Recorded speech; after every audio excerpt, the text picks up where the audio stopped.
ముందుగా బ్రహ్మర్షి పితామహ పత్రిజీకి, స్వర్ణమాల పత్రి మేడంకి ఆత్మ ప్రణామాలు తెలుపుకుంటూ, అలాగే బ్రహ్మర్షి తటవర్తి రాఘవరావు సార్కి, బ్రహ్మ విద్వరిష్ట తటవర్తి రాజలక్ష్మమ్మకి కూడా ఆత్మ ప్రణామాలు తెలుపుకుంటూ, ఈరోజు మనం బ్రహ్మ విద్వరిష్ట తటవర్తి రాజలక్ష్మమ్మ సందేశం, తను చెప్పిన సందేశంలో కొంచెం తీసుకోవడం జరిగింది.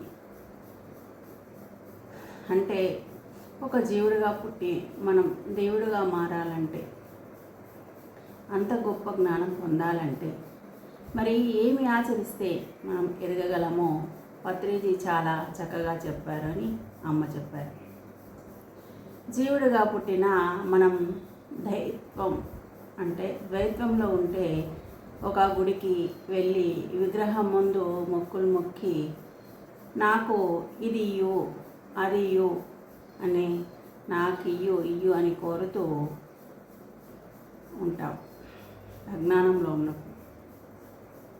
అంటే ఇచ్చేవాడు ఎవరు లేరు అనేది మనకు జ్ఞానం వచ్చాక అర్థమవుతుంది. నీకు నువ్వే ఎదగాలి, ఎవరికి వాళ్ళే దేవుడిగా ఎదగాలి, కానీ ఎవరు మనల్ని ఎదిగేటట్టు చేయలేరు అనేది మనకి ఇక్కడ అర్థమవుతుందన్నమాట. నువ్వు ఎదిగి నువ్వు దేవుడిగా తెలుసుకోవాలంటే దానికి శ్వాస మీద ధ్యానం అని చెప్తూ మన పత్రిజీ, ఒక ధ్యానం చేస్తే సరిపోదు, దానికి ఇంకా చాలా చేయాలి అని గురువు బోధిస్తూ ఉండేవాడు. పత్రిజీ మనకి బోధిస్తూ ఉండేవాడని అమ్మ చెప్తున్నారు. దానికి ఆయన 5 సాకారాలు చెప్తూ ఉంటారు. 5 సా అనే అక్షరాలతో మనకు తెలియపరిచారు. ఒకటి సద్గురువు బోధ. మనం ఎప్పుడు బోధ వింటూనే ఉన్నాం. మన పత్రిజీది మనం ఎందరో గురువుల ద్వారా తెలుసుకుంటూ ఉంటున్నాం.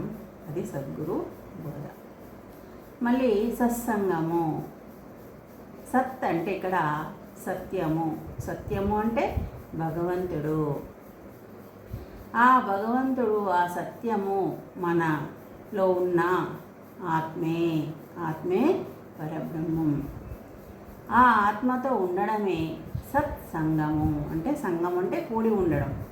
అంటే సత్సంగము అంటే మనం శ్వాస మీద ధ్యాస పెట్టి ఏదైతే ధ్యానం చేస్తున్నామో అది ఆ దైవంతో అంటే భగవంతుడితో కూడి ఉండడాన్ని సత్సంగము అన్నారు.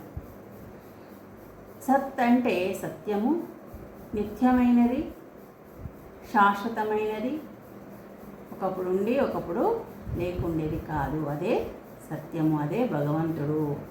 ఆ భగవంతుడు మనలో ఉన్నాడు. ఆ సత్ తోటి కూడి ఉండడమే సత్సంగము. అలా సజ్జన సాంగత్యం, సాక్షిగా సజ్జన సాంగత్యం, సత్యం తెలిసిన వారితో సాంగత్యం అంటే ఆ భగవంతుడి గురించి తెలుసుకున్న వారితో సాంగత్యం చేయాలి. అంటే ప్రతిరోజు మనము గురువులతో సాంగత్యం, మన ప్రశ్నలు అడుగుతూ సమాధానం తెలుసుకుంటూ వారు చెప్పేది వింటూ ఉంటే సజ్జన సాంగత్యం అంటారు.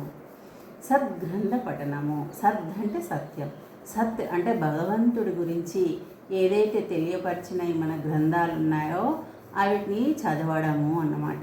సద్గ్రంథం, భగవంతుడి గురించి తెలియపరిచే గ్రంథాలు మాత్రమే చదవాలి అనేది మనకి ఇక్కడ తెలియపరుస్తున్నారు.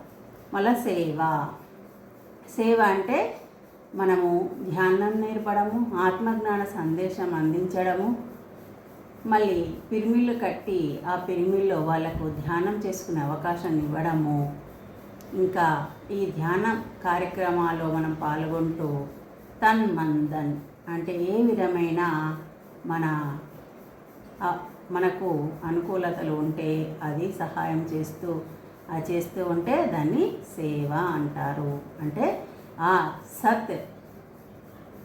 సత్యము గురించి తెలిసేది, ఆత్మ ఉన్నతికి ఏదైతే మనం సేవ చేస్తున్నామో అది సేవ అని అంటారు అని చెప్తూ, మనకి ఒక వంట చేయాలంటే, ఒక కూర వండాలంటే ఎన్నో రకమైన సరుకులు తీసుకొచ్చి దాన్ని కూర చేస్తే అది భోజనం అవుతుంది. అంటే ఇక్కడ మనము ధ్యానం చేయాలన్నా, ఆ భగవంతుణ్ణి తెలుసుకోవాలన్నా, ఆ మానవులము దేవుడిగా అంటే జీవుడు దేవుడిగా కావాలంటే మనకి ఇవన్నీ అవసరము అని మన పత్రిజీ అందించడం జరిగింది. అందుకే ఈ ధ్యానాన్ని చేస్తూ ఇవన్నీ చేయాలి. దీనితో పాటు ఇంకా శాకాహారం, శుద్ధ సాత్విక ఆహారం కూడా తీసుకుంటూ మనము ధ్యాన సాధనని చేస్తూ ఉండాలి అనేది మనకు గురువులు అందించడం జరిగింది.